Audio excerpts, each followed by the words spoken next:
வணக்கம். காலை நேர பிரதான செய்திகளின் ஊடாக நர்மதா சிறில். முதலில் தலைப்பு செய்திகள். கண்டி பிரதான வீதியில் பேருந்து விபத்து, பலர் காயம். வாகன அனுமதி அட்டைகளை நீக்க முயற்சி, சட்டவிரோதம். சட்டத்தரணிகள் சங்கம் கடிதம். வெளிநாட்டில் தயாரிக்கப்படும் படங்களுக்கு 100% வரி, அதிர்ச்சியில் உலக சினிமா துறை. இனி விரிவான செய்திகள். பதுளை கண்டி பிரதான வீதியின் கீர்த்தி பண்டாரபுர பகுதியில் ஆடை தொழிற்சாலை ஊழியர்களை ஏற்றி சென்ற பேருந்து ஒன்று விபத்துக்குள்ளானது. இந்த விபத்தில் 12 பேர் காயமடைந்துள்ளதாக காவல்துறையினர் தெரிவித்துள்ளனர்.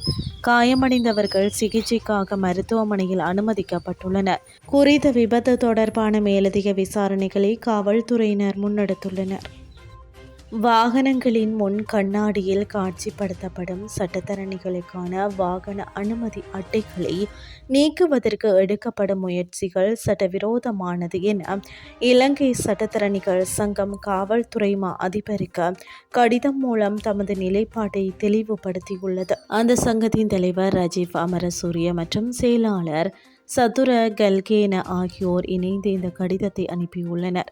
குறித்த அனுமதி அட்டைகளை நீக்குமாறு வலியுறுத்தும் எந்தவொரு முயற்சியும் வர்த்தமானி அறிவித்தலை அடிப்படையாக கொண்டிருந்தாலும் சட்டத்திற்கு முரணானது என சங்கம் வலியுறுத்தியுள்ளது. இந்த வாகன அனுமதி அட்டைகள் மோட்டார் வாகன சட்டத்தின் எந்தவொரு விதியையும் மீறவில்லை என்றும் சுட்டிக்காட்டியுள்ளது. இந்த அனுமதி அட்டைகள் நீதிமன்றங்கள், தீர்ப்பாயங்கள் மற்றும் நீதித்துறை தொடர்பான ஏனைய நிறுவனங்களுக்குள் நுழையும் போது சட்டத்தரணிகளை அடையாளம் காண உதவுகின்றன. அத்துடன் வளாகங்களுக்கான வாகன நுழைவை ஒழுங்குபடுத்துவதில் இது ஒரு முக்கியமான பாதுகாப்பு நடவடிக்கையாகவும் செயல்படுகிறது. இலங்கை சட்டத்தரணிகள் சங்கமானது 1997 ஆண்டு முதல் சுமார் 28 ஆண்டுகளாக இந்த வருடாந்த அனுமதி அட்டைகளை வழங்கி வருகிறது. 2019 ஆண்டு உயிர்த்த ஞாயிறு தாக்குதலுக்கு பின்னர் பாதுகாப்பு தரப்பினரின் கோரிக்கைக்கு அமைய மேலதிக அடையாள அட்டையும் அறிமுகப்படுத்தப்பட்டது. இவ்வாறான சூழ்நிலையில் இத்தகைய செய்திகள் வெளியாவது குறித்து நாம் அதிர்ச்சி அடைந்துள்ளோம். வாகன அனுமதி அட்டையின் முக்கியத்துவத்தை நீங்கள் புரிந்து கொள்வீர்கள் என்றும் தற்போதைய நிலையில் எந்த மாற்றத்தையும் ஏற்படுத்த மாட்டீர்கள் என்றும் நாங்கள் நம்புகிறோம் என இலங்கை சட்டத்தரணிகள் சங்கம் காவல்துறை மா அதிபருக்கு அனுப்பியுள்ள கடிதத்தில் தெரிவித்துள்ளது. இனி வெளிநாட்டு செய்திகள். அமெரிக்க ஜனாதிபதி டொனால்ட் ட்ரம்ப் உலக சினிமா துறையை அதிர்ச்சிக்குள்ளாக்கியுள்ளார்.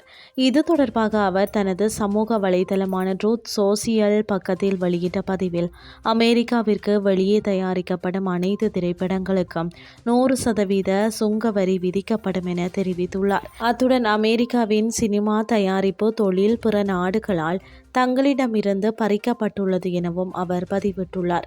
இது குழந்தையின் கைக்குள் இருக்கும் மிட்டாயை திருடுவது போலதான் உள்ளது என்றும் குறிப்பிட்டுள்ளார்.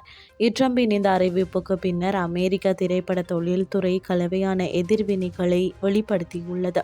சில கோலிவுட் தயாரிப்பாளர்கள் இது அமெரிக்க திரைப்படங்களுக்கு பாதுகாப்பளிக்கும் நல்ல முடிவு என்றும் கூறியுள்ளனர். அதே சமயம் சில தயாரிப்பாளர்கள் இதற்கு எதிர்ப்பு வெளியிட்டுள்ளனர். இத்துடன் செய்திகள் யாவும் நிறைவடைகின்றது. அடுத்த இரவு 8:30 எதிர்பாருங்கள். நன்றி.